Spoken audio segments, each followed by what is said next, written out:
அப்போஸ்தலனாகிய பவுல் ரோமாபுரியாருக்கு எழுதின நிருபம் 1 அதிகாரம். இயேசு கிறிஸ்துவின் ஊழியக்காரனும் அப்போஸ்தலனாகும்படி அழைக்கப்பட்டவனும் தேவனுடைய சுவிசேஷத்திற்காக பிரித்தெடுக்கப்பட்டவனுமாகிய பவுல் ரோமாபுரியில் உள்ள தேவப்பிரியரும் பரிசுத்தவான்களாகும்படி அழைக்கப்பட்டவர்களுமாகிய அனைவருக்கும் எழுதுகிறதாவது, நம்முடைய பிதாவாகிய தேவனாலும் கர்த்தராகிய இயேசு கிறிஸ்துவினாலும் உங்களுக்கு கிருபையும் சமாதானமும் உண்டாவதாக. இயேசு கிறிஸ்துவை குறித்து தேவன் தம்முடைய தீர்க்கதரிசிகளின் மூலமாய் பரிசுத்த வேதாகமங்களில் முன்னே தம்முடைய சுவிசேஷத்தை பற்றி வாக்குத்தத்தம் பண்ணினபடி, கர்த்தராகிய இயேசு கிறிஸ்துவானவர் மாம்சத்தின்படி தாவீதின் சந்ததியில் பிறந்தவரும் பரிசுத்தமுள்ள ஆவியின்படி தேவனுடைய சுதன் என்று மரித்தோரிலிருந்து உயிர் தெழுந்ததினாலே பலமாய் ரூபிக்கப்பட்ட தேவகுமாரனுமாய் இருக்கிறார்.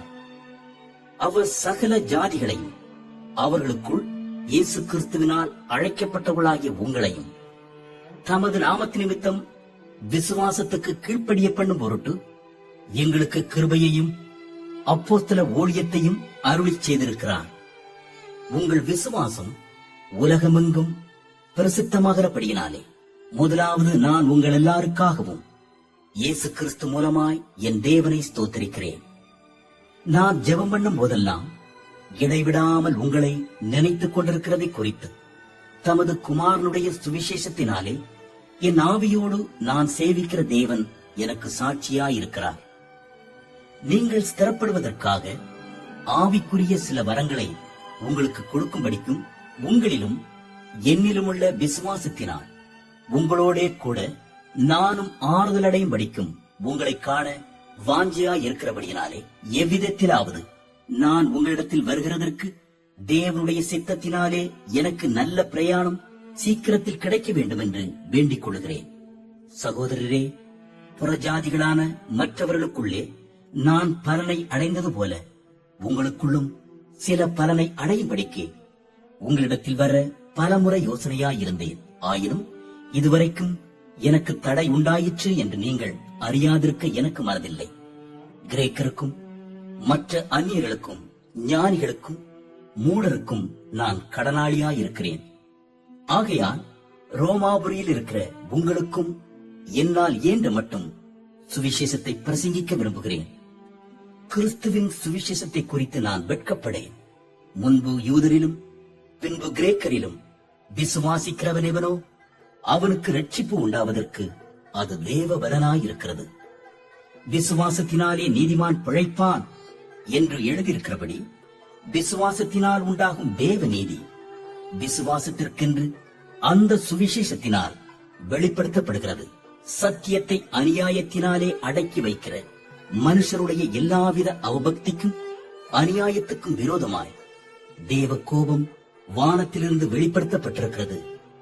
தேவனை குறித்து அறியப்படுவது அவர்களுக்குள்ளே வெளிப்பட்டிருக்கிறது. தேவனே அதை அவர்களுக்கு வெளிப்படுத்தி இருக்கிறார். எப்படி என்றால், காணப்படாதவைகளாகிய அவருடைய நித்திய வல்லமை தேவத்துவம் என்பவைகள் உண்டாக்கப்பட்டிருக்கிறவைகளினாலே உலகம் உண்டானது முதற்கொண்டு தெளிவாய் காணப்படும். ஆதலால் அவர்கள் போக்கு சொல்ல இடமில்லை. அவர்கள் தேவனை அறிந்தும் அவரை தேவன் என்று மகிமைப்படுத்தாமலும் ஸ்தோத்திரியாமலும் இருந்து தங்கள் சிந்தனைகளினாலே வீணரானார்கள். உணர்வில்லாத அவர்களுடைய இருதயம் இருளடைந்தது. அவர்கள் தங்களை ஞானிகள் என்று சொல்லியும் பைத்தியக்காரராகி அழிவில்லாத தேவனுடைய மகிமையை அழிவுள்ள மனுஷர்கள், பறவைகள், மிருகங்கள், ஊரும் பிராணிகள் ஆகிய இவைகளுடைய ரூபங்களுக்கு ஒப்பாக மாற்றினார்கள். இது நிமித்தம் அவர்கள் தங்கள் இருதயத்தில் உள்ள இச்சைகளினாலே ஒருவரோடு ஒருவர் தங்கள் சரீரங்களை அவமானப்படுத்தத்தக்கதாக தேவன் அவர்களை அசுத்தத்திற்கு ஒப்புக் கொடுத்தார். தேவனுடைய சத்தியத்தை அவர்கள் பொய்யாக மாற்றி சிருஷ்டிகரை தொழுது சேவியாமல் சிருஷ்டியை தொழுது சேவித்தார்கள். அவரே என்றென்றைக்கும் ஸ்தோத்தரிக்கப்பட்டவர். ஆமென். இது நிமித்தம் தேவன் அவர்களை இழிவான இச்சை ரோகங்களுக்கு ஒப்புக் கொடுத்தார். அந்தப்படியே அவர்களுடைய பெண்கள் சுபாவ அனுபோகத்தை சுபாவத்துக்கு விரோதமான அனுபவமாக மாற்றினார்கள். அப்படியே ஆண்களும் பெண்களை சுபாவப்படி அனுபவியாமல் ஒருவர் மேல் ஒருவர் விரகதாபத்தினாலே பொங்கி ஆணோடே ஆண் அவரட்சணமானதை நடப்பித்து தங்கள் தப்பிதத்திற்கு தகுதியான பலனை தங்களுக்குள் அடைந்தார்கள். தேவனை அறியும் அறிவை பற்றிக் கொண்டிருக்க அவர்களுக்கு மனதில்லாதிருந்தபடியால் தகாதவைகளை செய்யும்படி தேவன் அவர்களை கேடான சிந்தைக்கு ஒப்புக் கொடுத்தார். அவர்கள் சகலவித அநியாயத்தினாலும் வேசித்தனத்தினாலும் துரோகத்தினாலும் பொருளாசையினாலும் குரோதத்தினாலும் நிறையப்பட்டு பொறாமையினாலும் கொலையினாலும் வாக்குவாதத்தினாலும் வஞ்சகத்தினாலும் வன்மத்தினாலும் நிறைந்தவர்களுமாய் புறம் கூறுகிறவர்களுமாய் அவதூறு பண்ணுகிறவர்களுமாய் தேவ பகைஞருமாய் துராகிரதம் பண்ணுகிறவர்களுமாய் அகந்தை உள்ளவர்களுமாய் வீம்புக்காரருமாய் பொல்லாதவைகளை யோசித்து பிழைக்கிறவர்களுமாய் பெற்றாருக்கு கீழ்ப்படியாதவர்களுமாய் உணர்வில்லாதவர்களுமாய் உடன்படிக்கைகளை மீறுகிறவர்களுமாய் சுபாவ அன்பில்லாதவர்களுமாய் இணங்காதவர்களுமாய் இரக்கமில்லாதவர்களுமாய் இருக்கிறார்கள். இப்படிப்பட்டவைகளை செய்கிறவர்கள் மரணத்திற்கு பாத்திரராய் இருக்கிறார்கள் என்று தேவன் தீர்மானித்த நீதியான தீர்ப்பை அவர்கள் அறிந்திருந்தும் அவைகளை தாங்களே செய்கிறதுமல்லாமல் அவைகளை செய்கிற மற்றவர்களிடத்தில் 2ஆம் அதிகாரம். ஆகையால் மற்றவர்களை குற்றவாளியாக தீர்க்கிறவனே, நீ யாரானாலும் சரி, போக்கு சொல்ல உனக்கு இடமில்லை.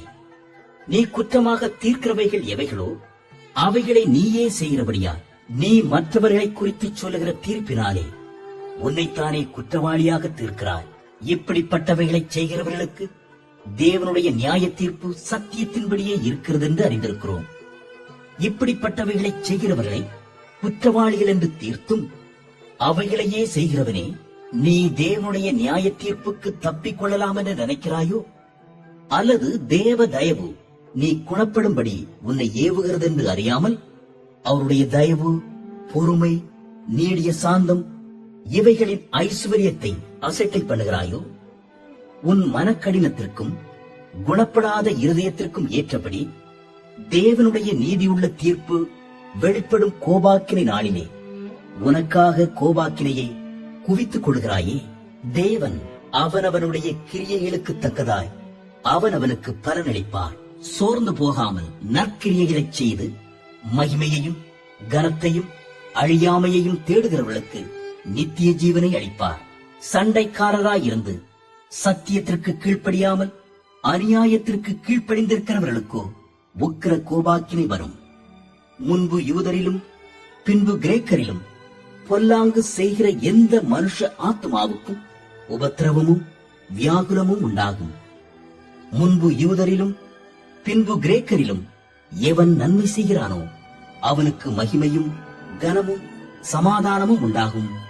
தேவனிடத்தில் பட்சபாதம் இல்லை. எவர்கள் நியாயப்பிரமாணம் இல்லாமல் பாவம் செய்கிறார்களோ அவர்கள் நியாயப்பிரமாணம் இல்லாமல் கெட்டுப் போவார்கள். எவர்கள் நியாயப்பிரமாணத்துக்கு உட்பட்டவர்களாய் பாவம் செய்கிறார்களோ அவர்கள் நியாயப்பிரமாணத்தினாலே ஆக்கினை தீர்ப்படைவார்கள்.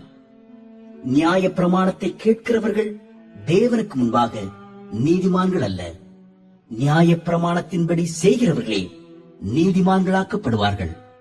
அன்றியும் நியாயப்பிரமாணம் இல்லாத புறஜாதிகள் சுபாவமாய் நியாயப்பிரமாணத்தின்படி செய்கிற போது நியாயப்பிரமாணம் இல்லாத அவர்கள் தங்களுக்கு தாங்களே நியாயப்பிரமாணமாயிருக்கிறார்கள்.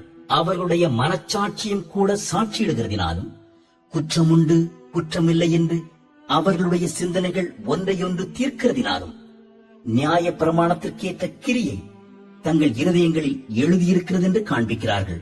என் சுவிசேஷத்தின்படியே தேவன் இயேசு கிறிஸ்துவை கொண்டு மனுஷருடைய அந்தரங்கங்களை குறித்து நியாய தீர்ப்பு கொடுக்கும் நாளிலே இது விளங்கும்.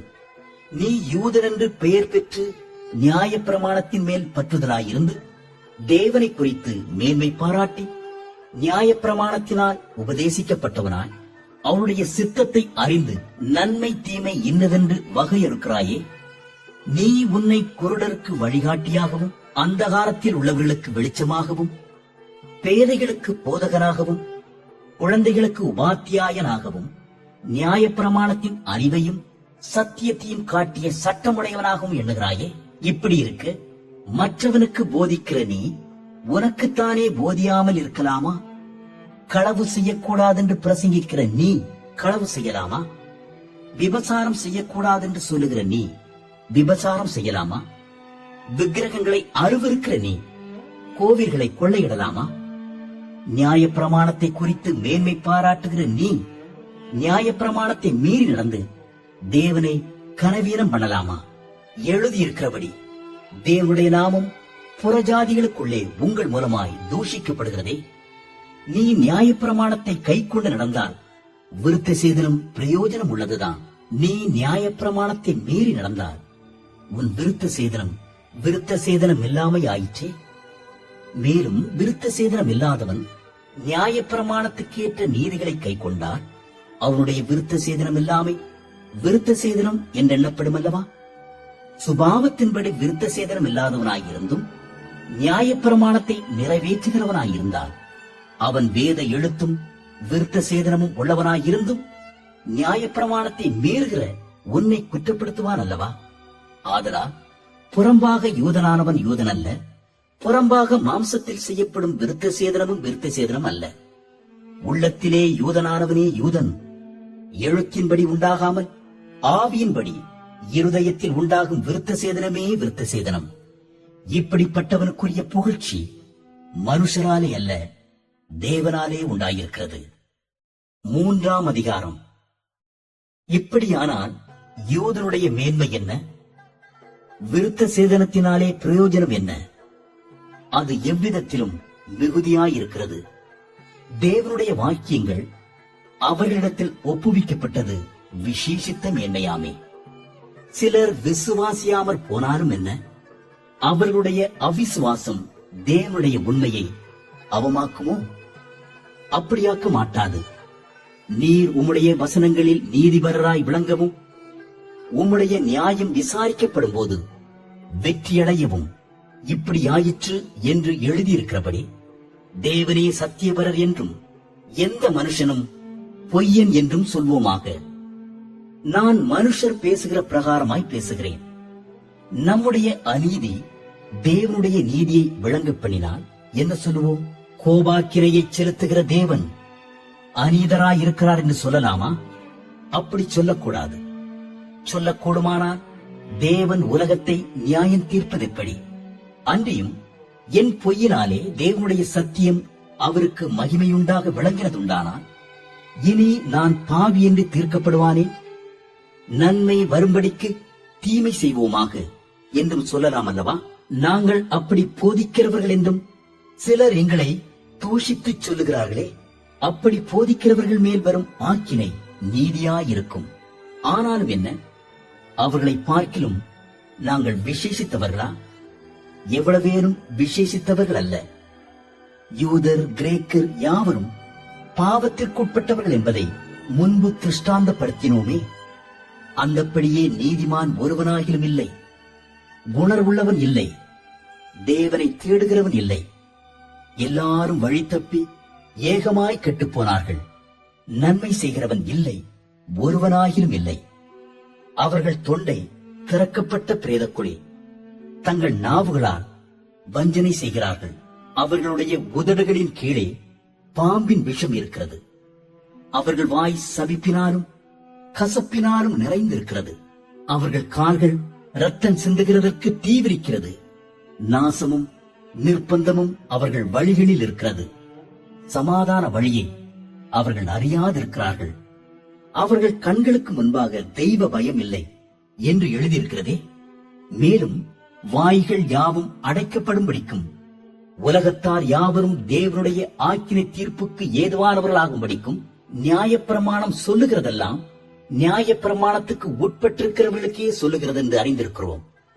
இப்படி இருக்க பாவத்தை அறிகிற அறிவு நியாயப்பிரமாணத்தினால் வருகிறபடியால் எந்த மனுஷனும் நியாயப்பிரமாணத்தின் கிரியைகளினாலே தேவனுக்கு முன்பாக நீதிமானாக்கப்படுவதில்லை. இப்படி இருக்க நியாயப்பிரமாணம் இல்லாமல் தேவ நீதி வெளியாக்கப்பட்டிருக்கிறது. அதை குறித்து நியாயப்பிரமாணமும் தீர்க்க தரிசனங்களும் சாட்சியிடுகிறது. அது இயேசு கிறிஸ்துவை பற்றும் விசுவாசத்தினாலே பலிக்கும் தேவ நீதியை விசுவாசிக்கிற எவர்களுக்குள்ளும் எவர்கள் மேலும் அது பலிக்கும், வித்தியாசமே இல்லை. எல்லாரும் பாவம் செய்து தேவ மகிமையற்றவர்களாகி இலவசமாய் அவருடைய கிருபையினாலே கிறிஸ்து இயேசுவில் உள்ள மீட்பை கொண்டு நீதிமான்களாக்கப்படுகிறார்கள். தேவன் பொறுமையாயிருந்த முற்காலத்தில் நடந்த பாவங்களை தாம் பொறுத்துக் கொண்டதை குறித்து தம்முடைய நீதியை காண்பிக்கும் பொருட்டாகவும், தாம் நீதி உள்ளவரும் இயேசுவினிடத்தில் விசுவாசமாயிருக்கிறவனை நீதிமானாக்குகிறவருமாய் விளங்கும்படி இக்காலத்திலே தமது நீதியை காண்பிக்கும் பொருட்டாகவும், கிறிஸ்து இயேசுவினுடைய இரத்தத்தை பற்றும் விசுவாசத்தினாலே பலிக்கும் கிருபாதார பலியாக அவரையே ஏற்படுத்தினார். இப்படி இருக்க மேன்மை பாராட்டல் எங்கே? அது நீக்கப்பட்டதே. எந்த பிரமாணத்தினாலே? கிரியா பிரமாணத்தினாலேயா? அல்ல, விசுவாச பிரமாணத்தினாலேயே.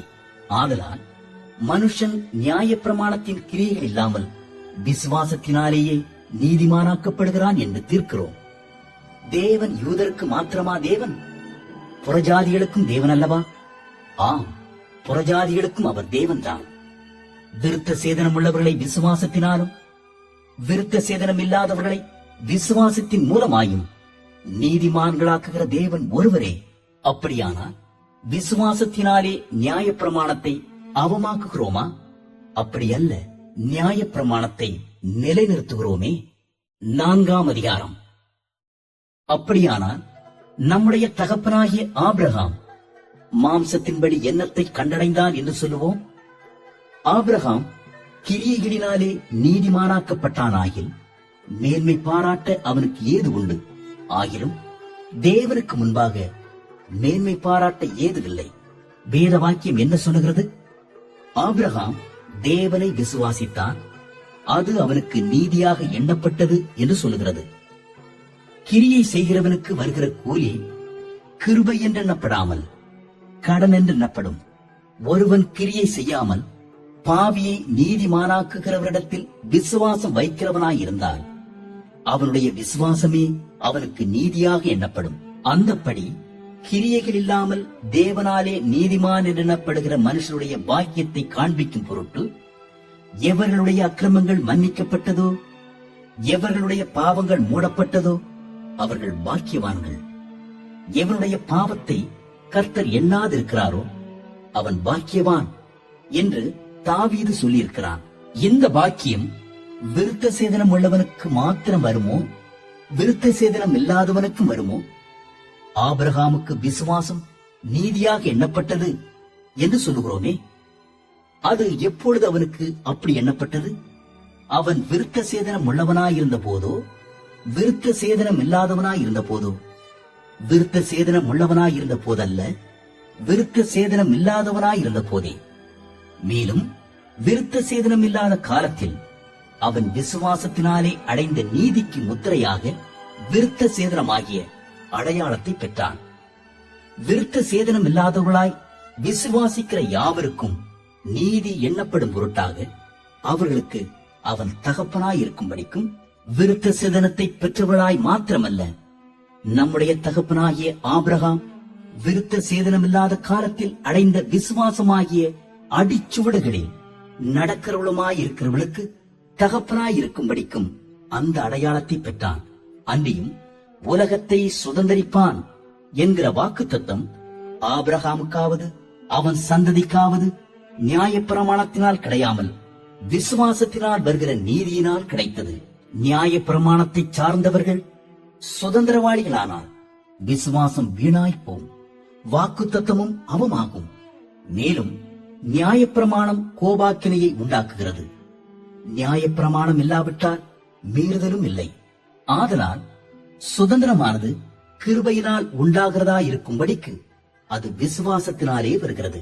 நியாயப்பிரமாணத்தை சார்ந்தவர்களாகிய சந்ததியாருக்கு மாத்திரமல்ல, நம் எல்லாருக்கும் தகப்பனாகிய ஆபிரகாமுடைய விசுவாசத்தை சார்ந்தவர்களான எல்லா சந்ததியாருக்கும் அந்த வாக்குத்தத்தம் நிச்சயமாயிருக்கும்படிக்கு அப்படி வருகிறது.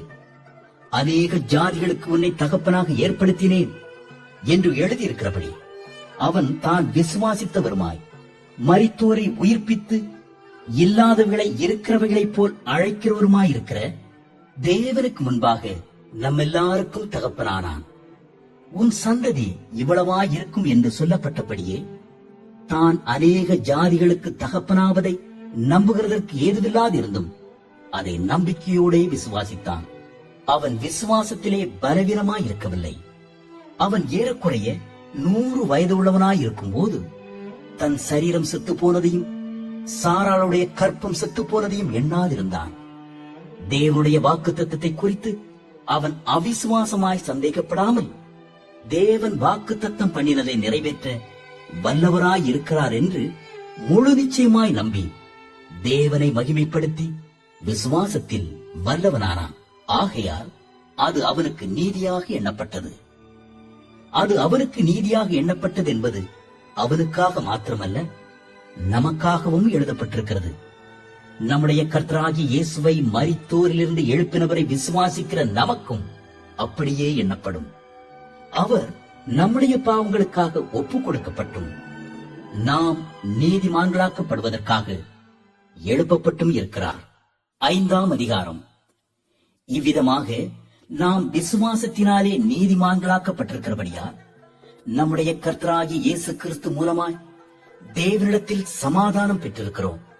அவர் மூலமாய் நாம் இந்த கிருபையில் பிரவேசிக்கும் சிராக்கியத்தை விசுவாசத்தினால் பெற்று நிலை கொண்டிருந்து தேவ மகிமையை அடைவோம் என்கிற நம்பிக்கையினாலே மேன்மை பாராட்டுகிறோம். அது மாத்திரமல்ல, உபத்திரவம் பொறுமையையும், பொறுமை பரீட்சையையும், பரீட்சை நம்பிக்கையையும் உண்டாக்குகிறது என்று நாங்கள் அறிந்து உபத்திரவங்களிலேயும் மேன்மை பாராட்டுகிறோம். மேலும் நமக்கு அருளப்பட்ட பரிசுத்த ஆவியினாலே தேவ அன்பு நம்முடைய இருதயங்களில் ஊற்றப்பட்டிருக்கிறபடியால் அந்த நம்பிக்கை நம்மை வெட்கப்படுத்தாது. அன்றியும் நாம் பலனற்றவர்களாயிருக்கும் போதே குறித்த காலத்தில் கிறிஸ்து அக்கிரமக்காரருக்காக மரித்தார். நீதிமானுக்காக ஒருவன் மரிக்கிறது அரிது, நல்லவனுக்காக ஒருவேளை ஒருவன் மரிக்க துணிவான். நாம் பாவிகளாயிருக்கையில் கிறிஸ்து நமக்காக மரித்ததினாலே தேவன் நம்மேல் வைத்த தமது அன்பை விளங்க பண்ணுகிறார். இப்படி நாம் அவருடைய இரத்தத்தினாலே நீதிமான்களாக்கப்பட்டிருக்க கோபாக்கினைக்கு நீங்களாக அவராலே நாம் ரட்சிக்கப்படுவது அதிக நிச்சயமாமே. நாம் தேவனுக்கு சத்துருக்களாயிருக்கையில் அவருடைய குமாரனின் மரணத்தினாலே அவருடனே ஒப்புரவாக்கப்பட்டோமானால், ஒப்புரவாக்கப்பட்ட பின் நாம் அவருடைய ஜீவனாலே ரட்சிக்கப்படுவது அதிக நிச்சயமாமே. அதுவுமல்லாமல் இப்பொழுது ஒப்புரவாகுதலை நமக்கு கிடைக்க பண்ணின நம்முடைய கர்த்தராகிய இயேசு கிறிஸ்து மூலமாய் நாம் தேவனை பற்றியும் மேன்மை பாராட்டுகிறோம். இப்படியாக ஒரே மனுஷனாலே பாவமும் பாவத்தினாலே மரணமும் உலகத்திலே பிரவேசித்தது போலவும் எல்லா மனுஷரும் பாவம் செய்தபடியா மரணம் எல்லாருக்கும் வந்தது போலவும் இதுவும் ஆயிற்று. நியாயப்பிரமாணம் கொடுக்கப்படுவதற்கு முன்னும் பாவம் உலகத்தில் இருந்தது. நியாயப்பிரமாணம் இல்லாதிருந்தால் பாவம் எண்ணப்பட மாட்டாது. அப்படி இருந்தும் மரணமானது ஆதாம் முதல் மோசே வரைக்கும் ஆதாமின் மீறுதலுக்கு ஒப்பாய் பாவம் செய்யாதவர்களையும் ஆண்டு கொண்டது. அந்த ஆதாம் பின்பு வந்தவருக்கு முன்னடையாளமானவன். ஆனாலும் மீறுதலின் பலன் கிருபை வரத்தின் பலனுக்கு ஒப்பானதல்ல. எப்படியெனில் ஒருவனுடைய மீறுதலினாலே அநேகர் மரித்திருக்க தேவனுடைய கிருபையும் இயேசு கிறிஸ்து என்னும் ஒரே மனுஷனுடைய கிருபையினாலே வரும் ஈவும் அநேகர் மேல் அதிகமாய் பெருகியிருக்கிறது. மேலும் ஒருவன் பாவம் செய்ததினால் உண்டான தீர்ப்பு தேவன் அருளும் ஈவுக்கு ஒப்பானதல்ல. அந்த தீர்ப்பு ஒரே குற்றத்து நிமித்தம் ஆக்கினைக்கு ஏதுவாயிருந்தது. கிருபை வரமோ அநேக குற்றங்களை நீக்கி நீதி விளங்கும் தீர்ப்புக்கு ஏதுவாயிருக்கிறது. அல்லாமலும் ஒருவனுடைய மீறுதலினாலே அந்த ஒருவன் மூலமாய் மரணம் ஆண்டு கொண்டிருக்க கிருபையின் பரிபூரணத்தையும் நீதியாகிய ஈவின் பரிபூரணத்தையும் பெறுகிறவர்கள் இயேசு கிறிஸ்து என்னும் ஒருவராலே ஜீவனை அடைந்து ஆளுவார்கள் என்பது அதிக நிச்சயமாமே. ஆகையால் ஒரே மீறுதலினாலே எல்லா மனுஷருக்கும் ஆக்கினைக்கு ஏதுவான தீர்ப்பு உண்டானது போல ஒரே நீதியினாலே எல்லா மனுஷருக்கும் ஜீவனை அளிக்கும் நீதிக்கு ஏதுவான தீர்ப்பு உண்டாயிற்று. அன்றியும் ஒரே மனுஷனுடைய கீழ்ப்படியாமையினாலே அநேகர் பாவிகளாக்கப்பட்டது போல ஒருவருடைய கீழ்ப்படிதலினாலே அநேகர் நீதிமான்களாக்கப்படுவார்கள். மேலும் மீறுதல் பெருகும்படிக்கு நியாயப்பிரமாணம் வந்தது. அப்படி இருந்தும் பாவம் பெருகின இடத்தில் கிருபை அதிகமாய் பெருகிற்று. ஆதலால் பாவம் மரணத்துக்கு ஏதுவாக ஆண்டு கொண்டது போல கிருபையானது நம்முடைய கர்த்தராகிய இயேசு கிறிஸ்துவின் மூலமாய் நீதியினாலே நித்திய ஜீவனுக்கு ஏதுவாக 6ஆம் அதிகாரம். ஆகையால் என்ன சொல்லுவோம்? கிருபை பெருகும்படிக்கு பாவத்திலே நிலை நிற்கலாம் என்று சொல்லுவோமா? கூடாதே. பாவத்துக்கு மரித்த நாம் இனி அதிலே எப்படி பிழைப்போம்? கிறிஸ்து இயேசுவுக்குள்ளாக ஞானஸ்நானம் பெற்ற நாம் அனைவரும் அவருடைய மரணத்துக்குள்ளாக ஞானஸ்நானம் பெற்றதை அறியாமல் இருக்கிறீர்களா? மேலும் பிதாவின் மகிமையினாலே கிறிஸ்து மரித்தோரிலிருந்து எழுப்பப்பட்டது போல நாமும் புதிதான ஜீவன் உள்ளவர்களாய் நடந்து கொள்ளும்படிக்கு அவருடைய மரணத்திற்குள்ளாக்கும் ஞான ஸ்நானத்தினாலே கிறிஸ்துவுடனே கூட அடக்கம் பண்ணப்பட்டோம். ஆதலால் அவருடைய மரணத்தின் சாயலில் நாம் இணைக்கப்பட்டவர்களானால் அவர் உயிர்த்தெழுதலின் சாயலிலும் இணைக்கப்பட்டிருப்போம். நாம் இனி பாவத்துக்கு ஊழியம் செய்யாதபடிக்கு பாவ சரீரம் ஒழிந்து போகும் பொருட்டாக நம்முடைய பழைய மனுஷன் அவரோடைய கூட சிலுவையில் அறையப்பட்டதென்று அறிந்திருக்கிறோம். மரித்தவன் பாவத்துக்கு நீங்கி விடுதலையாக்கப்பட்டிருக்கிறானே. ஆகையால் கிறிஸ்துவுடனே கூட நாம் மரித்தோமானால் அவருடனே கூட பிழைத்தும் இருப்போம் என்று நம்புகிறோம். மரித்தோரிலிருந்து எழுந்த கிறிஸ்து இனி மரிப்பதில்லை என்று அறிந்திருக்கிறோம். மரணம் இனி அவரை ஆண்டு கொள்வதில்லை. அவர் மரித்தது பாவத்திற்கென்று ஒரே தரம் மரித்தார். அவர் பிழைத்திருக்கிறது தேவனுக்கென்று பிழைத்திருக்கிறார். அப்படியே நீங்களும் உங்களை பாவத்திற்கு மரித்தவர்களாகவும் நம்முடைய கர்த்தராகிய இயேசு கிறிஸ்துவுக்குள் தேவனுக்கென்று பிழைத்திருக்கிறவர்களாகவும் எண்ணிக்கொள்ளுங்கள்.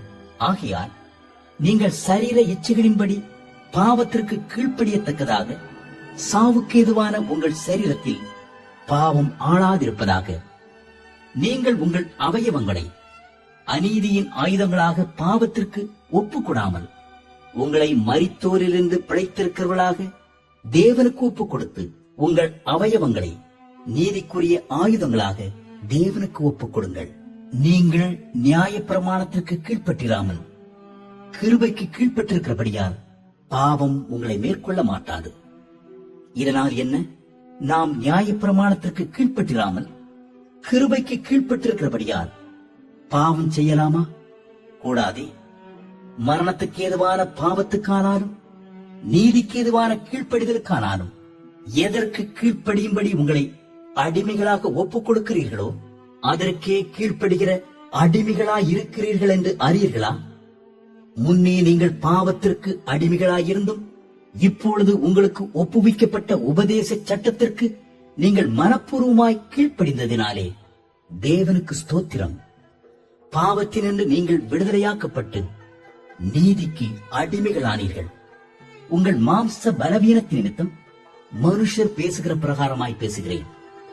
அக்கிரமத்தை நடப்பிக்கும்படி முன்னே நீங்கள் உங்கள் அவயவங்களை அசுத்தத்திற்கும் அக்கிரமத்திற்கும் அடிமைகளாக ஒப்புக் கொடுத்தது போல இப்பொழுது பரிசுத்தமானதை நடப்பிக்கும்படி உங்கள் அவயவங்களை நீதிக்கு அடிமைகளாக ஒப்புக் கொடுங்கள். பாவத்திற்கு நீங்கள் அடிமைகளாயிருந்த காலத்தில் நீதிக்கு நீங்கிறவர்களாயிருந்தீர்கள். இப்பொழுது உங்களுக்கு வெட்கமாக தோன்றுகிற காரியங்களினாலே அக்காலத்தில் உங்களுக்கு என்ன பலன் கிடைத்தது? அவைகளின் முடிவு மரணமே. இப்பொழுது நீங்கள் பாவத்தினின்று விடுதலையாக்கப்பட்டு தேவனுக்கு அடிமைகளானதினால் பரிசுத்தமாகுதல் உங்களுக்கு கிடைக்கும் பலன் முடிவோ நித்திய ஜீவன். பாவத்தின் சம்பளம் மரணம். தேவனுடைய கிருபை வரமோ நம்முடைய கர்த்தராகிய இயேசு கிறிஸ்துவினால் உண்டான நித்திய ஜீவன். 7ஆம் அதிகாரம். நியாயப்பிரமாணத்தை அறிந்திருக்கிறவர்களுடனே பேசுகிறேன்.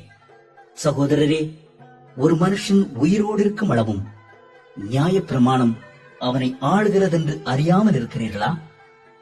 அதெப்படி என்றால், புருஷனையுடைய ஸ்திரீ தன் புருஷன் உயிரோடு இருக்கும் அளவும் நியாயப்பிரமாணத்தின்படியே அவனுடைய நிபந்தனைக்கு உட்பட்டிருக்கிறாள்.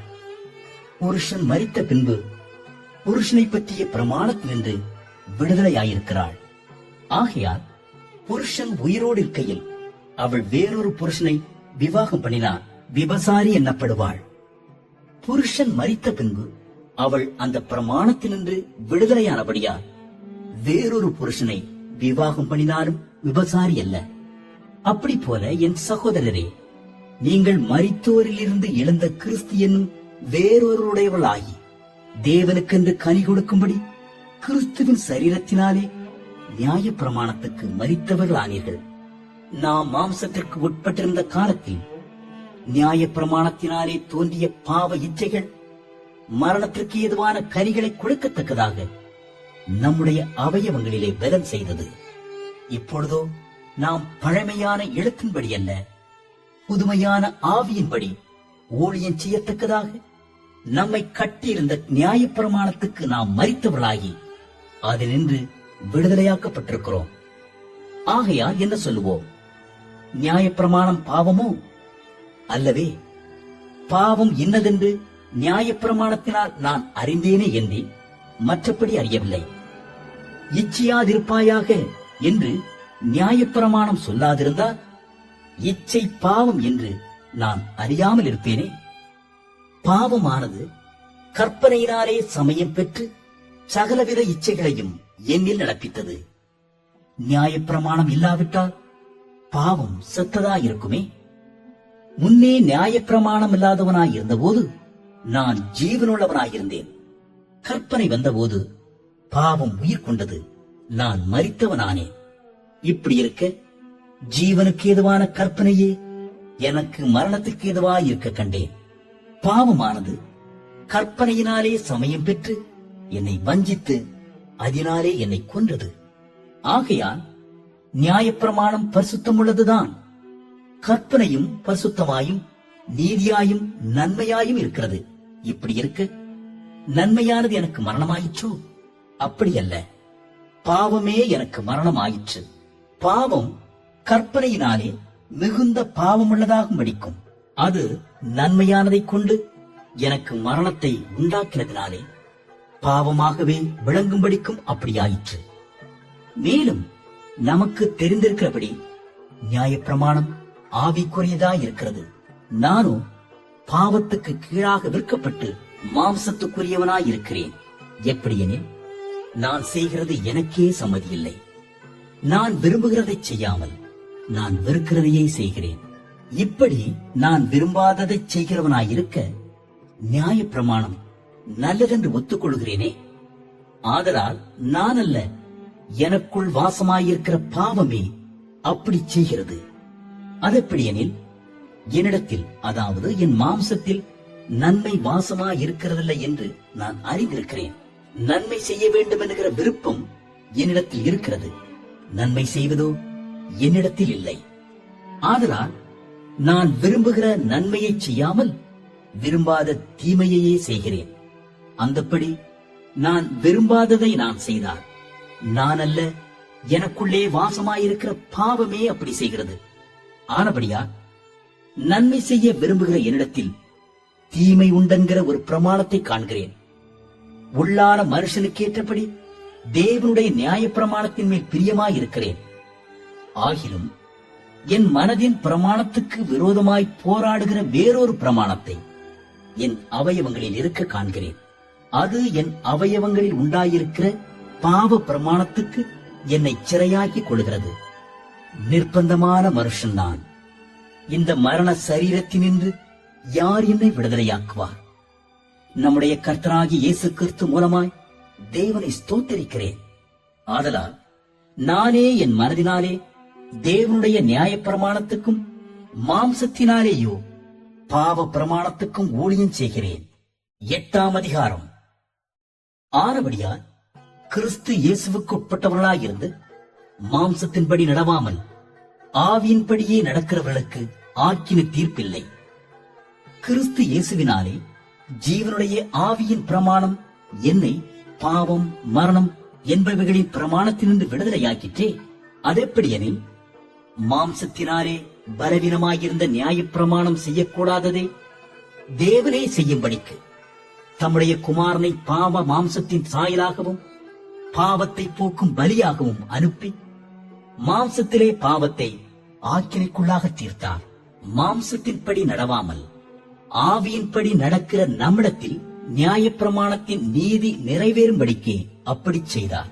அன்றியும் மாம்சத்தின்படி நடக்கிறவர்கள் மாம்சத்துக்குரியவைகளை சிந்திக்கிறார்கள், ஆவியின்படி நடக்கிறவர்கள் ஆவிக்குரியவர்களை சிந்திக்கிறார்கள். மாம்ச சிந்தை மரணம், ஆவியின் சிந்தையோ ஜீவனும் சமாதானமுமாம். எப்படி என்றால், மாம்ச சிந்தை தேவனுக்கு விரோதமான பகை. அது தேவனுடைய நியாயப்பிரமாணத்துக்கு கீழ்ப்படியாமலும் கீழ்ப்படிய கூடாமலும் இருக்கிறது. மாம்சத்துக்குட்பட்டவர்கள் தேவனுக்கு பிரியமாயிருக்க மாட்டார்கள்.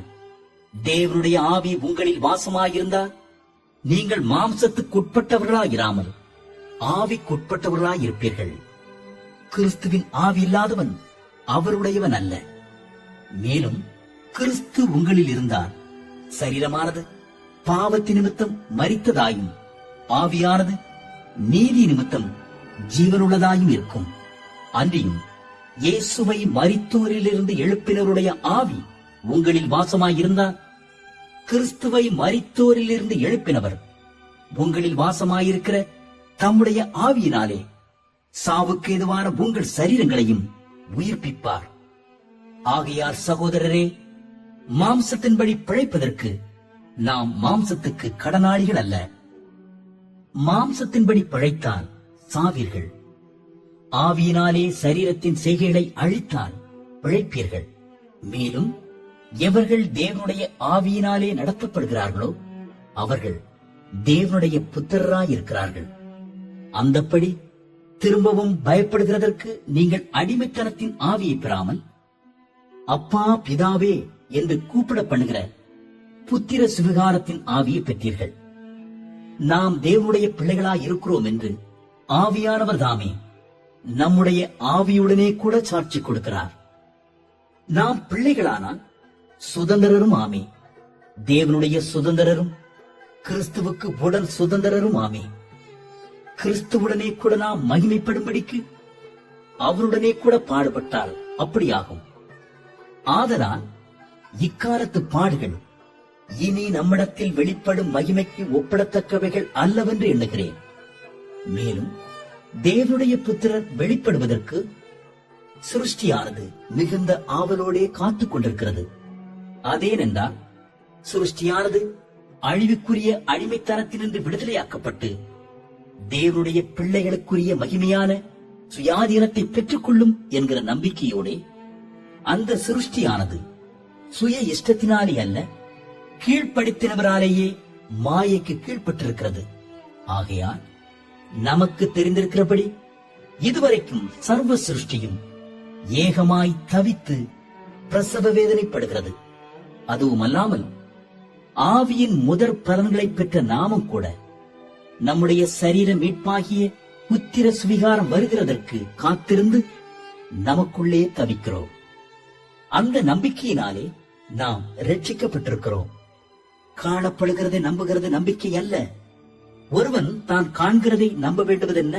நாம் காணாததை நம்பினோமாகில் அது வருகிறதற்கு பொறுமையோடே காத்திருப்போம்.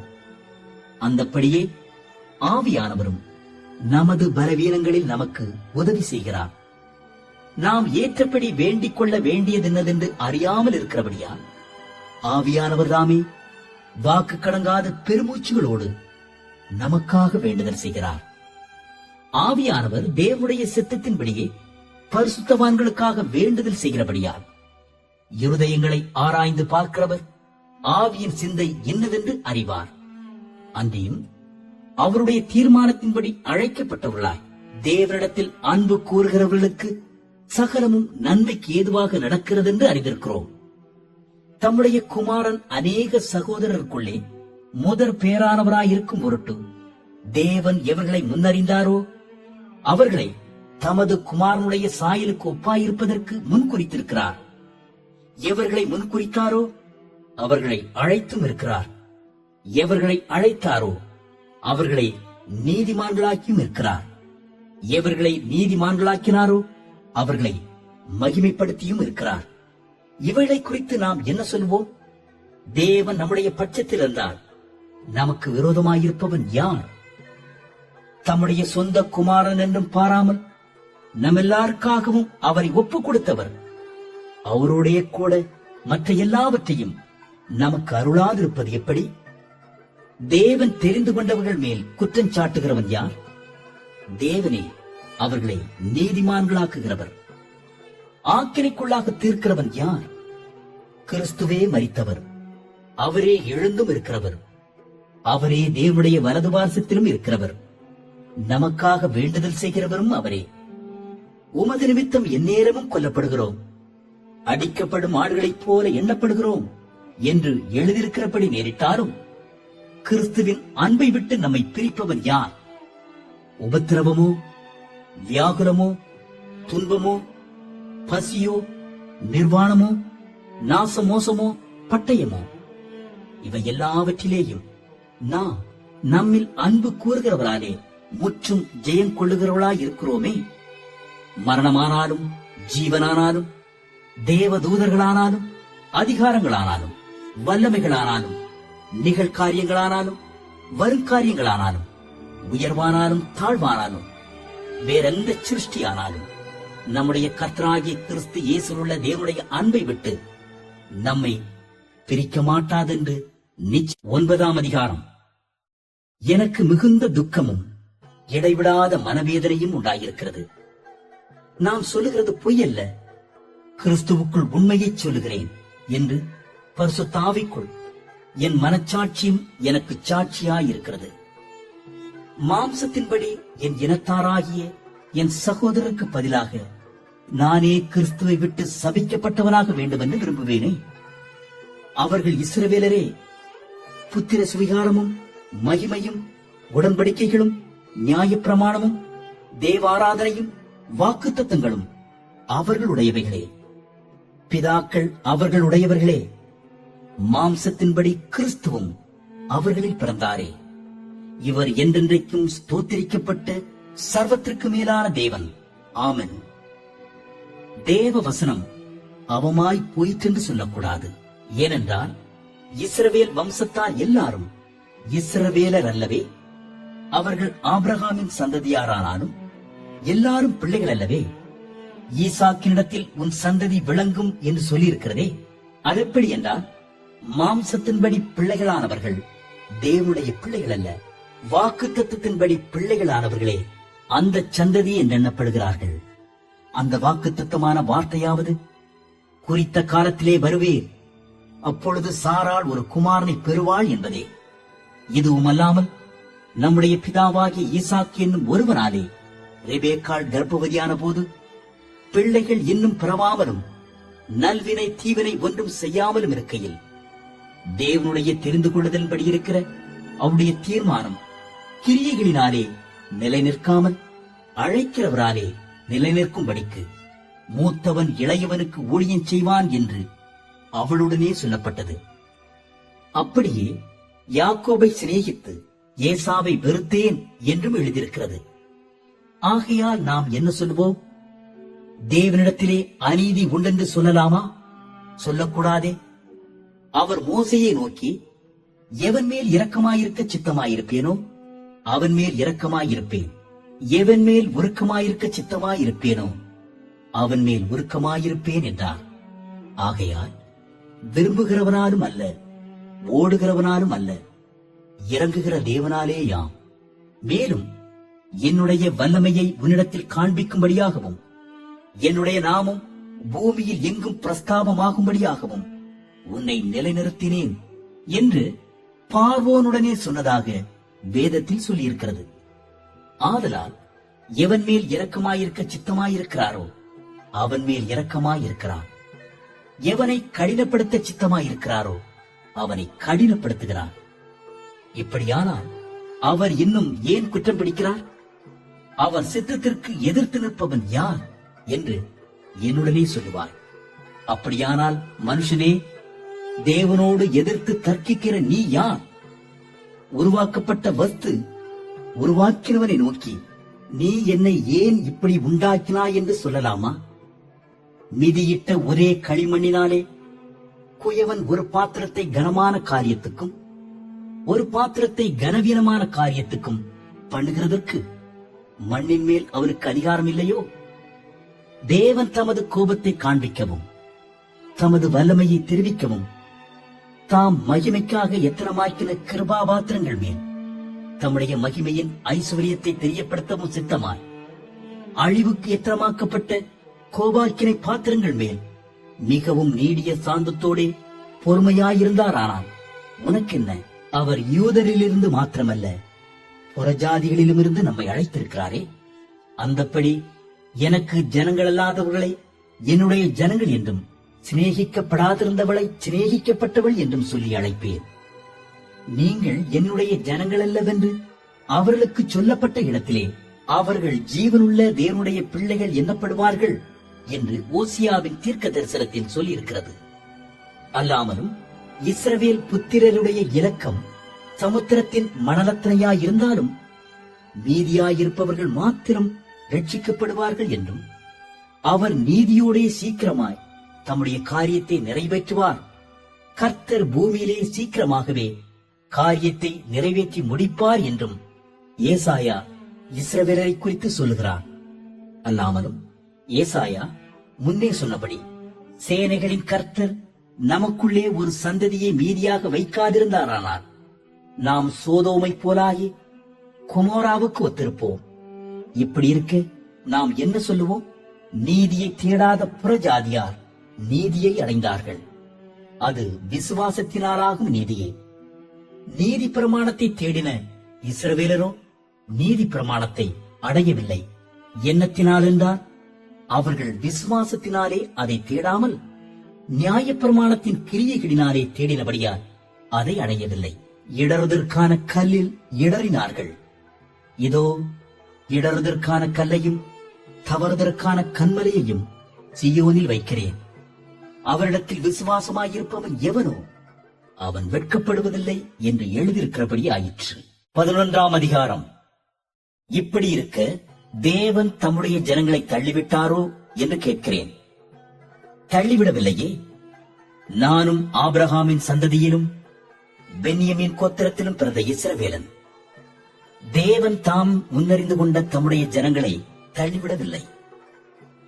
எலியாவை குறித்து சொல்லிய இடத்தில் வேதம் சொல்லுகிறதை அறியீர்களா? அவன் தேவனை நோக்கி, கர்த்தாவே, உம்முடைய தீர்க்கதரிசிகளை அவர்கள் கொலை செய்து உம்முடைய பலிபீடங்களை இடித்து போட்டார்கள்.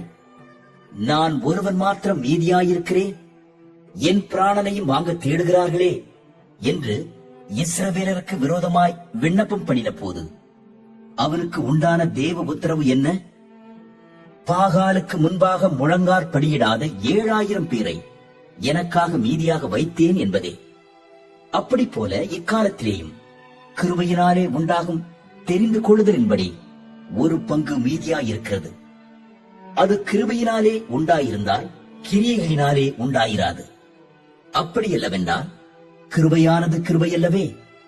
அன்றியும் அது கிரியைகளினாலே உண்டாயிருந்தால் அது கிருபையாயிராது. அப்படியல்லவென்றால் கிரியையானது கிரியையல்லவே. அப்படியானால் என்ன? இஸ்ரவேலர் தேடுகிறதை அடையாமல் இருக்கிறார்கள், தெரிந்து கொள்ளப்பட்டவர்களோ அதை அடைந்திருக்கிறார்கள். மற்றவர்கள் இன்றைய தினம் வரைக்கும் கடினப்பட்டிருக்கிறார்கள்.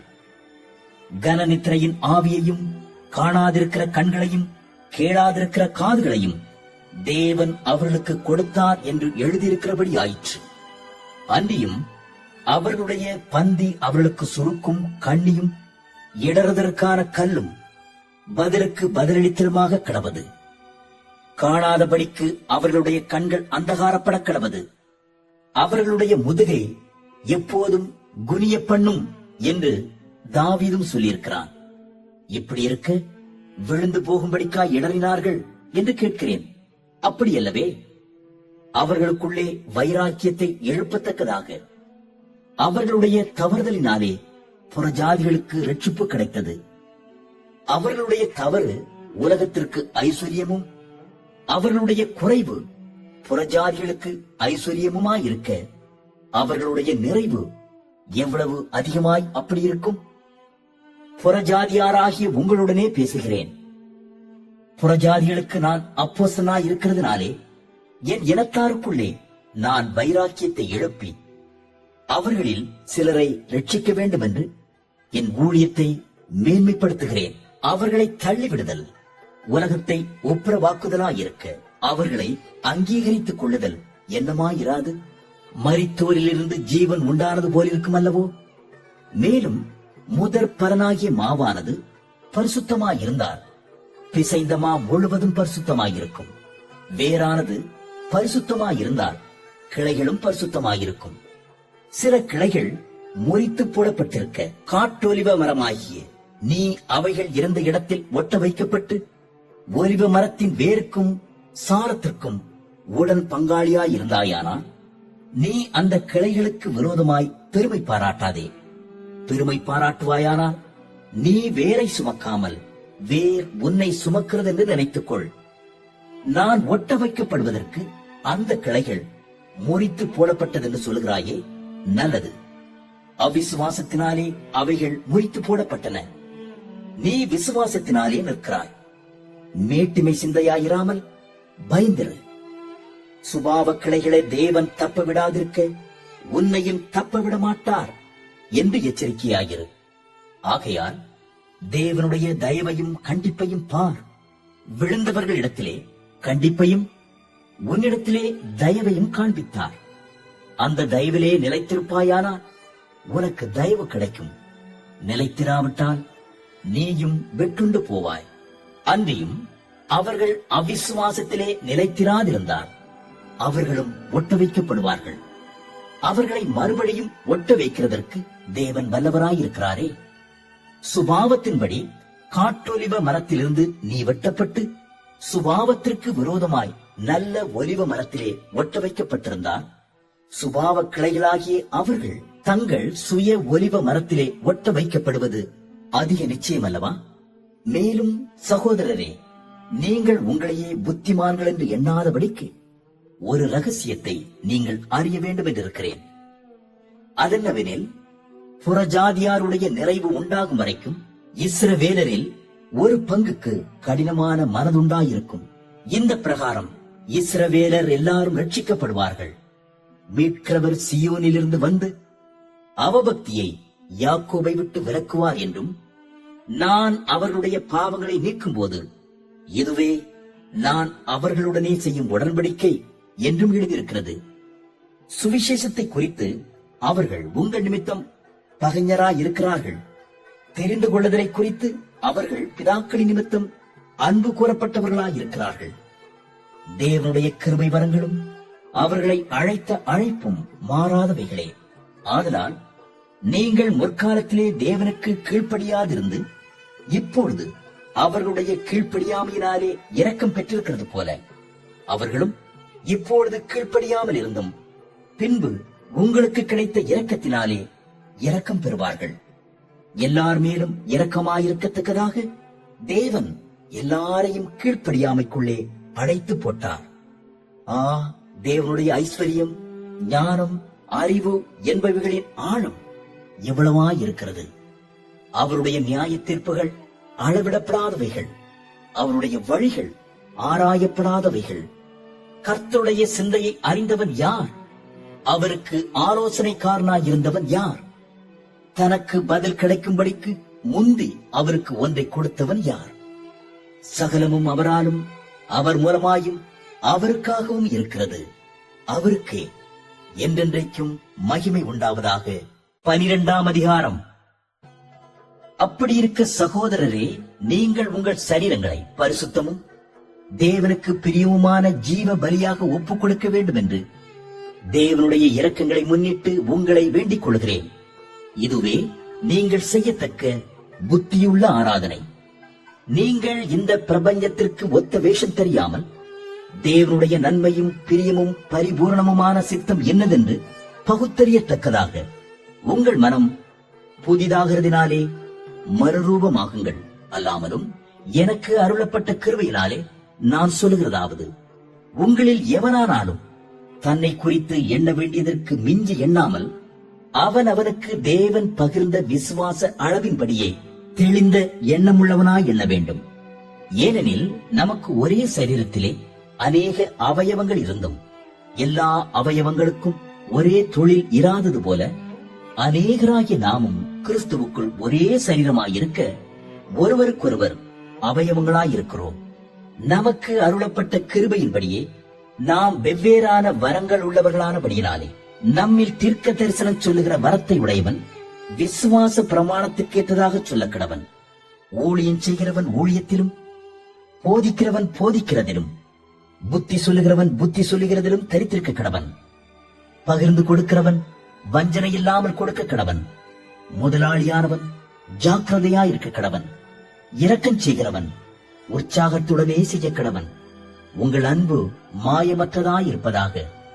தீமையை வெறுத்து நன்மையை பற்றிக் கொண்டிருங்கள். சகோதர சிநேகத்திலே ஒருவர் மேல் ஒருவர் பட்சமாயிருங்கள். கனம் பண்ணுகிறதிலே ஒருவருக்கு ஒருவர் முந்திக் கொள்ளுங்கள். அசதியாயிராமல் ஜாக்கிரதையாயிருங்கள். ஆவியிலே அனலாயிருங்கள். கர்த்தருக்கு ஊழியம் செய்யுங்கள். நம்பிக்கையிலே சந்தோஷமாயிருங்கள். உபத்திரவத்திலே பொறுமையாயிருங்கள். ஜெபத்திலே உறுதியாய் தரித்திருங்கள். பரிசுத்தவான்களுடைய குறைவில் அவர்களுக்கு உதவி செய்யுங்கள். அந்நியரை உபசரிக்க நாடுங்கள். உங்களை துன்பப்படுத்துகிறவர்களை ஆசீர்வதியுங்கள். ஆசீர்வதிக்க வேண்டியதே என்று சபையாதிருங்கள். சந்தோஷப்படுகிறவர்களுடனே சந்தோஷப்படுங்கள். அழுகிறவர்களுடனே அழுங்கள். ஒருவரோடு ஒருவர் ஏக சிந்தை உள்ளவர்களாயிருங்கள். மேட்டிமையானவர்களை சிந்தியாமல் தாழ்மையானவர்களுக்கு இணங்குங்கள். உங்களையே புத்திமான்கள் என்று எண்ணாதிருங்கள். ஒருவனுக்கும் தீமைக்கு தீமை செய்யாதிருங்கள். எல்லா மனுஷருக்கும் முன்பாகவும் யோக்கியமானவைகளை செய்ய நாடுங்கள். கூடுமானால் உங்களால் ஆன மட்டும் எல்லா மனுஷரோடும் சமாதானமாயிருங்கள். பிரியமானவர்களே, பழி வாங்குதல் எனக்குரியது, நானே பதில் செய்வேன் என்று கர்த்தர் சொல்லுகிறார் என்று எழுதியிருக்கிறபடியா நீங்கள் பழி வாங்காமல் கோபாக்கினைக்கு இடம் கொடுங்கள். அன்றியும் உன் சத்துரு பசியாயிருந்தால் அவனுக்கு போஜனம் கொடு, அவன் தாகமாயிருந்தால் அவனுக்கு பானம் கொடு. நீ இப்படி செய்வதனால் அக்கினி தழலை அவன் தலையின் மேல் குவிப்பாய். நீ தீமையினாலே வெல்லப்படாமல் தீமையை நன்மையினாலே வெல்லு.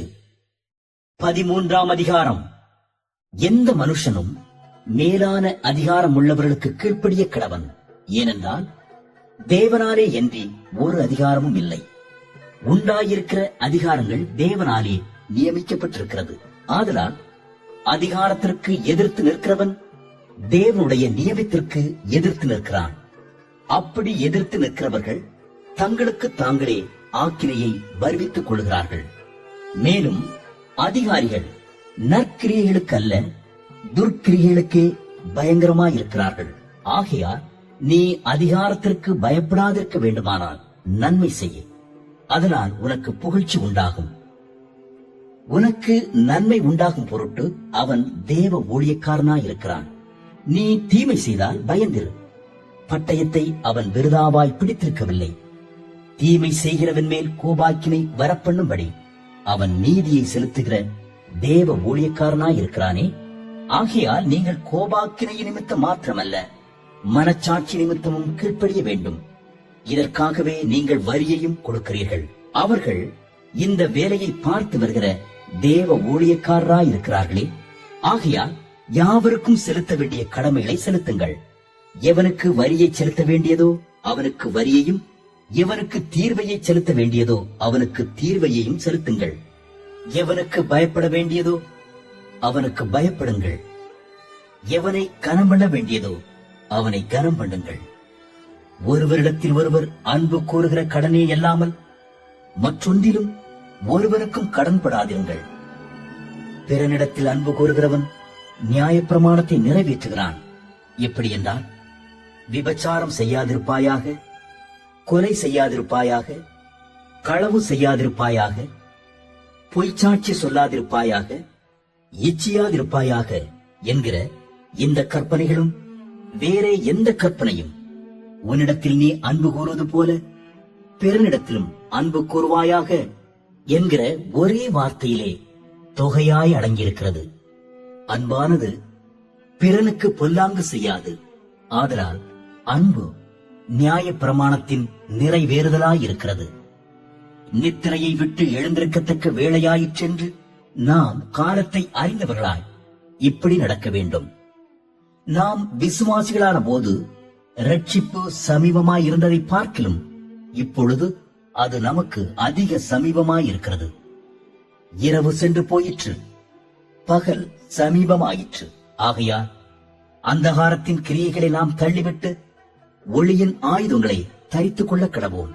களியாட்டும் வெறியும் வேசித்தனமும் காம விகாரமும் வாக்குவாதமும் பொறாமையும் உள்ளவர்களாய் நடவாமல் பகலிலே நடக்கிறவர்களைப் போல சீராய் நடக்க கடவோம். துர் இச்சைகளுக்கு இடமாக உடலை பேணாமல் இருந்து கர்த்தராகிய இயேசு கிறிஸ்துவை தரித்துக் கொள்ளுங்கள். 14ஆம் அதிகாரம். விசுவாசத்தில் பலவீனம் உள்ளவனை சேர்த்துக் கொள்ளுங்கள். ஆனாலும் அவனுடைய மன ஐயங்களை குற்றமாய் நிர்ணயிக்காமல் இருங்கள். ஒருவன் எந்த பதார்த்தத்தையும் புசிக்கலாம் என்று நம்புகிறான். பலவீனனோ மரக்கறிகளை மாத்திரம் புசிக்கிறான்.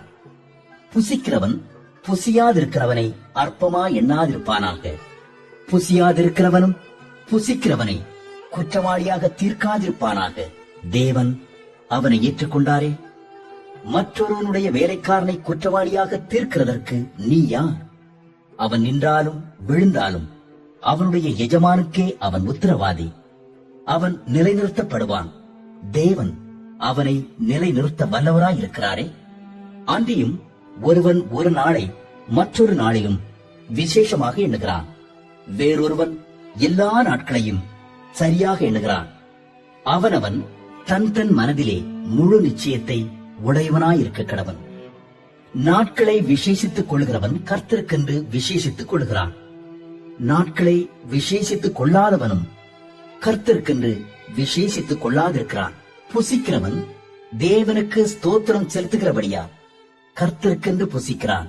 புசியாதிருக்கிறவனும் கர்த்தருக்கென்று புசியாதிருந்து தேவனுக்கு ஸ்தோத்திரம் செலுத்துகிறான். நம்மில் ஒருவனும் தனக்கென்று பிழைக்கிறதும் இல்லை, ஒருவனும் தனக்கென்று மரிக்கிறதும் இல்லை. நாம் பிழைத்தாலும் கர்த்தருக்கென்று பிழைக்கிறோம், நாம் மரித்தாலும் கர்த்தருக்கென்று மரிக்கிறோம். ஆகையால் பிழைத்தாலும் மரித்தாலும் நாம் கர்த்தருடையவளாய் இருக்கிறோம். கிறிஸ்துவும் மரித்தோர் மேலும் ஜீவனுள்ளோர் மேலும் ஆண்டவராயிருக்கும் பொருட்டு மரித்தும் எழுந்தும் பிழைத்தும் இருக்கிறார். இப்படி இருக்க நீ உன் சகோதரனை குற்றவாளி என்று தீர்க்கிறதென்ன? நீ உன் சகோதரனை அற்பமாய் எண்ணுகிறதென்ன? நாம் எல்லாரும் கிறிஸ்துவனுடைய நியாயாசனத்திற்கு முன்பாக நிற்போமே. அந்தப்படி முழங்கால் யாவும் எனக்கு முன்பாக முடங்கும், நாவு யாவும் தேவனை அறிக்கை பண்ணும் என்று என் ஜீவனை கொண்டு உரைக்கிறேன் என்பதாய் கர்த்தர் சொல்லுகிறார் என்று எழுதியிருக்கிறது. ஆதலால் நம்மில் ஒவ்வொருவனும் தன்னை குறித்து தேவனுக்கு கணக்கு ஒப்புவிப்பான். இப்படி இருக்க நாம் இனிமேல் ஒருவரை ஒருவர் குற்றவாளிகள் என்று தீர்க்காதிருப்போமாக. ஒருவனும் தன் சகோதரனுக்கு முன்பாக தடுக்கலையும் இடரலையும் போடலாகாதென்றே தீர்மானித்துக் கொள்ளுங்கள். ஒரு பொருளும் தன்னிலே தீட்டுள்ளதல்லவென்று கர்த்தராகிய இயேசுவுக்குள் அறிந்து நிச்சயித்திருக்கிறேன். ஒரு பொருளை தீட்டுள்ளதென்று எண்ணிக்கொள்ளுகிறவன் எவனோ அவனுக்கு அது தீட்டுள்ளதாயிருக்கும். போஜனத்தினாலே உன் சகோதரனுக்கு விசனம் உண்டாக்கினான், நீ அன்பாய் நடக்கிறவன் அல்ல. அவனை உன் போஜனத்தினாலே கெடுக்காதே. கிறிஸ்து அவனுக்காக மரித்தாரே. உங்கள் நன்மை தூஷிக்கப்பட இடங்கூடாதிருங்கள். தேவனுடைய ராஜ்யம் புசிப்பும் குடிப்பும் அல்ல, அது நீதியும் சமாதானமும் பரிசுத்த ஆவியினால் உண்டாகும் சந்தோஷமுமாயிருக்கிறது. இவைகளிலே கிறிஸ்துவுக்கு ஊழியம் செய்கிறவன் தேவனுக்கு பிரியனும் மனுஷரால் அங்கீகரிக்கப்பட்டவனுமாயிருக்கிறான். ஆனபடியா சமாதானத்துக்கு அடுத்தவைகளையும் அந்யோன்ய பக்தி விருத்தி உண்டாக்கத்தக்கவைகளையும் நாடக்கிடவோம். போஜனத்து நிமித்தம் தேவனுடைய கிரியையை அழித்து போடாதே. எந்த பதார்த்தமும் சுத்தமுள்ளதுதான், ஆனாலும் இடரல் உண்டாக புசிக்கிறவனுக்கு அது தீமையாயிருக்கும். மாம்சம் புசிக்கிறதும் மதுமாரம் பண்ணுகிறதும் மற்ற எதையாகிலும் செய்கிறதும் உன் சகோதரன் இடர்கிறதற்காவது தவறுகிறதற்காவது பலவீனப்படுகிறதற்காவது எதுவாயிருந்தால் அவைகளில் ஒன்றையும் செய்யாமல் இருப்பதே நன்மையாயிருக்கும். உனக்கு விசுவாசம் இருந்தால் அது தேவனுக்கு முன்பாக உன் மட்டும் இருக்கட்டும். நல்லதென்று நிச்சயித்த காரியத்தில் தன்னை குற்றவாளியாக்காதவன் பாக்கியவான். ஒருவன் சமுசெய்யப்படுகிறவனாய் புசித்தால் அவன் விசுவாசம் இல்லாமல் புசிக்கிறபடியினால் ஆக்கினைக்குள்ளாக தீர்க்கப்படுகிறான். விசுவாசத்தினாலே வராத யாவும் பாவமே. 15ஆம் அதிகாரம். அன்றியும் பலமுள்ளவர்களாகிய நாம் நமக்கே பிரியமாய் நடவாமல் பலவீனருடைய பலவீனங்களை தாங்க வேண்டும். நம்மில் ஒவ்வொருவரும் பிறனுடைய பக்தி விருத்திக்கு ஏதுவான நன்மை உண்டாகும்படி அவனுக்கு பிரியமாய் நடக்க கடவன். கிறிஸ்துவும் தமக்கே பிரியமாய் நடவாமல் உம்மை நிந்திக்கிறவர்களுடைய நிந்தைகள் என்மேல் விழுந்தது என்று எழுதியிருக்கிறபடியே நடந்தார். தேவ வசனத்தினால் உண்டாகும் பொறுமையினாலும் ஆறுதலினாலும் நாம் நம்பிக்கை உள்ளவர்களாகும்படிக்கு முன்பு எழுதியிருக்கிறவைகளெல்லாம் நமக்கு போதனையாக எழுதியிருக்கிறது. நீங்கள் ஒருமனப்பட்டு நம்முடைய கர்த்தராகிய இயேசு கிறிஸ்துவின் பிதாவாகிய தேவனை ஒரே வாயினால் மகிமைப்படுத்தும்படிக்கு பொறுமையையும் ஆறுதலையும் அளிக்கும் தேவன் கிறிஸ்து இயேசுவினுடைய மாதிரியின்படியே நீங்கள் ஏக சிந்தை உள்ளவர்களாய் இருக்கும்படி உங்களுக்கு அனுக்கிரகம் செய்வாராக. ஆதலால் தேவனுக்கு மகிமை உண்டாக கிறிஸ்து நம்மை ஏற்றுக்கொண்டது போல நீங்களும் ஒருவரை ஒருவர் ஏற்றுக்கொள்ளுங்கள். மேலும் பிதாக்களுக்கு பண்ணப்பட்ட வாக்குத்தத்தங்களை உறுதியாக்கும்படிக்கு தேவனுடைய சத்தியத்தின் நிமித்தம் இயேசு கிறிஸ்து விருத்த சேதனம் உள்ளவர்களுக்கு ஊழியக்காரரானார் என்றும் புறஜாதியாரும் இரக்கம் பெற்றது நிமித்தம் தேவனை மகிமைப்படுத்துகிறார்கள் என்றும் சொல்லுகிறேன். அந்தப்படி இது நிமித்தம் நான் புறஜாதிகளுக்குள்ளே உம்மை அறிக்கை பண்ணி உம்முடைய நாமத்தை சொல்லி சங்கீதம் பாடுவேன் என்று எழுதியிருக்கிறது. மேலும் புறஜாதிகளே அவருடைய ஜனங்களோடே கூட களி கூறுங்கள் என்கிறார். மேலும் புறஜாதிகளே எல்லாரும் கர்த்தரை துதியுங்கள், ஜனங்களே எல்லாரும் அவரை புகழுங்கள் என்றும் சொல்லுகிறார். மேலும் ஈசாயின் வேரும் புறஜாதியாரை ஆளும்படிக்கு எழும்புகிறவருமாகிய ஒருவர் தோன்றுவார், அவரிடத்தில் புறஜாதியார் நம்பிக்கை வைப்பார்கள் என்று ஏசாயா சொல்லுகிறான். பரிசுத்த ஆவியின் பலத்தினாலே உங்களுக்கு நம்பிக்கை பெருகும்படிக்கு நம்பிக்கையின் தேவன் விசுவாசத்தினால் உண்டாகும் எல்லாவித சந்தோஷத்தினாலும் சமாதானத்தினாலும் உங்களை நிரப்புவாராக. என் சகோதரரே, நீங்கள் நற்குணத்தினால் நிறைந்தவர்களும் சகல அறிவினாலும் நிரப்பப்பட்டவர்களும் ஒருவருக்கொருவர் புத்தி சொல்ல வல்லவர்களுமாய் இருக்கிறீர்கள் என்று நானும் உங்களை குறித்து நிச்சயித்திருக்கிறேன். அப்படி இருந்தும் சகோதரரே, புறஜாதியாராகிய பலி பரிசுத்த ஆவியினாலே பரிசுத்தமாக்கப்பட்டு தேவனுக்கு பிரியமான பலியாகும்படிக்கு நான் தேவனுடைய சுவிசேஷ ஊழியத்தை நடத்தும் ஆசாரியனாயிருந்து புறஜாதிகளுக்கு இயேசு கிறிஸ்துவனுடைய ஊழியக்காரனாகும் பொருட்டு தேவன் எனக்கு அளித்த கிருபையினாலே உங்களுக்கு ஞாபகப்படுத்தும்படிக்கு இவைகளை நான் அதிக தைரியமாய் எழுதினேன். ஆதலால் நான் தேவனுக்குரியவைகளை குறித்து இயேசு கிறிஸ்துவை கொண்டு மேன்மை பாராட்ட எனக்கு இடம் உண்டு. புறஜாதியாரை வார்த்தையினாலும் செய்கையினாலும் கீழ்ப்படிய பண்ணும்படிக்கு அற்புத அடையாளங்களின் பலத்தினாலும் தேவ ஆவியின் பலத்தினாலும் கிறிஸ்துவானவர் என்னை கொண்டு நடப்பித்தவைகளை சொல்வதல்லாமல் வேறொன்றையும் சொல்ல நான் துணிவதில்லை. இப்படி எருசலேம் துவக்கி சுற்றிலும் இல்லிருக்கும் தேசம் வரைக்கும் கிறிஸ்துவின் சுவிசேஷத்தை பூரணமாய் பிரசங்கித்திருக்கிறேன். மேலும் அவருடைய செய்தியை அறியாதிருந்தவர்கள் காண்பார்கள் என்றும் கேள்விப்படாதிருந்தவர்கள் உணர்ந்து கொள்வார்கள் என்றும் எழுதியிருக்கிறபடியே நான் மற்றொருவனுடைய அஸ்திபாரத்தின் மேல் கட்டப்படாதபடிக்கு கிறிஸ்துவனுடைய நாமம் சொல்லப்பட்டிராத இடங்களில் சுவிசேஷத்தை அறிவிக்கும்படி நாடுகிறேன். உங்களிடத்தில் வருகிறதற்கு இதனாலே அநேகந்தரம் தடைப்பட்டேன். இப்பொழுது இந்த திசைகளிலே எனக்கு இடமில்லாதபடியினாலும் உங்களிடத்தில் வரும்படி அநேக வருஷமாய் எனக்கு மிகுந்த விருப்பம் உண்டாயிருக்கிறபடியினாலும் நான் ஸ்பானியா தேசத்திற்கு பிரயாணம் பண்ணுகையில் உங்களிடத்தில் வந்து உங்களை கண்டுகொள்ளவும் உங்களிடத்தில் சற்று திருப்தியடைந்த பின்பு அவ்விடத்திற்கு உங்களால் வழிவிட்டு அனுப்பப்படவும் எனக்கு சமயம் கிடைக்கும் என்று நம்பியிருக்கிறேன். இப்பொழுதோ பரிசுத்தவான்களுக்கு உதவி செய்யும் காரியமாக நான் எருசலேமுக்கு பிரயாணம் பண்ண எத்தனமாயிருக்கிறேன். மக்கெதோனியாவிலும் அகாயாவிலும் உள்ளவர்கள் எருசலேமில் உள்ள பரிசுத்தவான்களுக்குள்ளே இருக்கிற தரித்திரருக்காக சில பொருள் சகாயம் செய்ய விருப்பம் கொண்டிருக்கிறார்கள். இப்படி செய்வது நல்லதென்று எண்ணினார்கள். இப்படி செய்கிறதற்கு அவர்கள் கடனாளிகளாயும் இருக்கிறார்கள். எப்படி என்றால், புறஜாதியார் அவர்களுடைய ஞான நன்மைகளில் பங்கு பெற்றிருக்க சரீர நன்மைகளால் அவர்களுக்கு உதவி செய்ய இவர்கள் கடனாளிகளாயிருக்கிறார்களே. இந்த காரியத்தை நான் நிறைவேற்றி இந்த பலனை அவர்கள் கையிலே பத்திரமாய் ஒப்புவித்த பின்பு உங்கள் ஊர் வழியாய் ஸ்பானியாவுக்கு போவேன். நான் உங்களிடத்தில் வரும்போது கிறிஸ்துவனுடைய சுவிசேஷத்தின் சம்பூர்ணமான ஆசீர்வாதத்தோடே வருவேன் என்று அறிந்திருக்கிறேன்.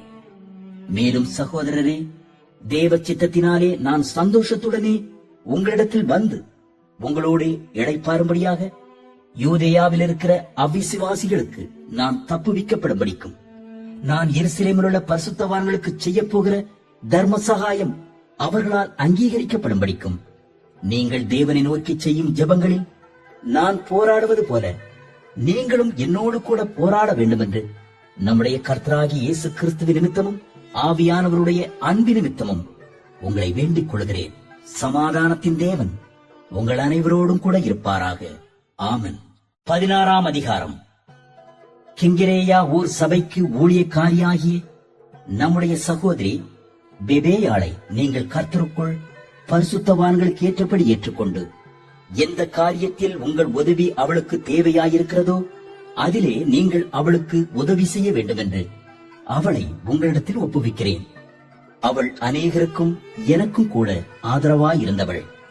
கிறிஸ்து இயேசுவுக்குள் என் உடன் வேலையாட்களாகிய பிரிஸ்கில்லாளையும் ஆக்கில்லாவையும் வாழ்த்துங்கள். அவர்கள் என் பிராணனுக்காக தங்கள் கழுத்தை கொடுத்தவர்கள். அவர்களைப் பற்றி நான் மாத்திரமல்ல, புறஜாதியாரில் உண்டான சபை எல்லாரும் நன்றி அறிதல் உள்ளவர்களாயிருக்கிறார்கள். அவர்களுடைய வீட்டிலே கூடி வருகிற சபையையும் வாழ்த்துங்கள். அகாயாவிலே கிறிஸ்துவுக்கு முதற் பலனாகிய என் பிரியமான எப்பனத்தை வாழ்த்துங்கள். எங்களுக்காக மிகவும் பிரயாசப்பட்ட மரியாளை வாழ்த்துங்கள். அப்போஸ்தலருக்குள் பெயர் பெற்றவர்களும் எனக்கு முந்தி கிறிஸ்துவுக்குள்ளானவர்களும் என் இனத்தாரும் என்னுடனே கூட காவலில் கட்டுண்டவர்களுமாயிருக்கிற அன்டோனிக்கையும் யூனியாவையும் வாழ்த்துங்கள். கர்த்தருக்குள் எனக்கு பிரியமான அம்பிலியாவை வாழ்த்துங்கள். கிறிஸ்துவுக்குள் நம்மோடே உடன் வேலையாளாகிய உர்பானையும் என் பிரியமான ஸ்தாக்கியையும் வாழ்த்துங்கள். கிறிஸ்துவுக்குள் உத்தமனாகிய அப்பெல்லேயை வாழ்த்துங்கள். அரிஸ்தோபூலுவின் வீட்டாரை வாழ்த்துங்கள். என் இனத்தானாகிய ஏரோதியோனை வாழ்த்துங்கள். நர்கீசுவின் வீட்டாரில் கர்த்தருக்குட்பட்டவர்களை வாழ்த்துங்கள். கர்த்தருக்குள் பிரயாசப்படுகிற திரிபேராளையும் திரிபோசாளையும் வாழ்த்துங்கள். கர்த்தருக்குள் மிகவும் பிரயாசப்பட்ட பிரியமான பெர்சியாளை வாழ்த்துங்கள்.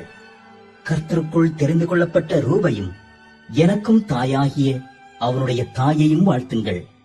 அசிங்கிரீத்துவையும் பிலேகோனையும் எர்மாவையும் பத்திரோபாவையும் எர்மேயையும் அவர்களோடு இருக்கிற சகோதரரையும் வாழ்த்துங்கள். பிலோலோகையும் யூலியாளையும் நேரையையும் அவருடைய சகோதரியையும் ஒலிம்பாவையும் அவர்களோடு இருக்கிற பரிசுத்தவான்கள் எல்லாரையும் வாழ்த்துங்கள். ஒருவரையொருவர் பரிசுத்த முத்தத்தோடையே வாழ்த்துங்கள். கிறிஸ்துவின் சபையார் உங்களை வாழ்த்துகிறார்கள். அன்றியும் சகோதரரே, நீங்கள் கற்றுக்கொண்ட உபதேசத்திற்கு விரோதமாய் பிரிவினைகளையும் இடர்களையும் உண்டாக்குகிறவர்களை குறித்து எச்சரிக்கையாயிருந்து அவர்களை விட்டு விலக வேண்டும் என்று உங்களுக்கு புத்தி சொல்லுகிறேன். அப்படிப்பட்டவர்கள் நம்முடைய கர்த்தராகிய இயேசு கிறிஸ்துவுக்கு ஊழியம் செய்யாமல் தங்கள் வயிற்றுக்கே ஊழியம் செய்து நயவசனிப்பினாலும் இச்சக பேச்சினாலும் கபடில்லாதவர்களுடைய இருதயங்களை வஞ்சிக்கிறவர்களாயிருக்கிறார்கள். உங்கள் கீழ்ப்படிதல் யாவருக்கும் தெரிய வந்திருக்கிறது. ஆகையால் உங்களை குறித்து சந்தோஷப்படுகிறேன். ஆனாலும் நீங்கள் நன்மைக்கு ஞானிகளும் தீமைக்கு பேதைகளுமாய் இருக்க வேண்டும் என்று விரும்புகிறேன். சமாதானத்தின் தேவன் சீக்கிரமாய் சாத்தானை உங்கள் கால்களின் கீழே நசுக்கி போடுவார். நம்முடைய கர்த்தராகிய இயேசு கிறிஸ்துவனுடைய கிருபை உங்களுடனே கூட இருப்பதாக. ஆமென்.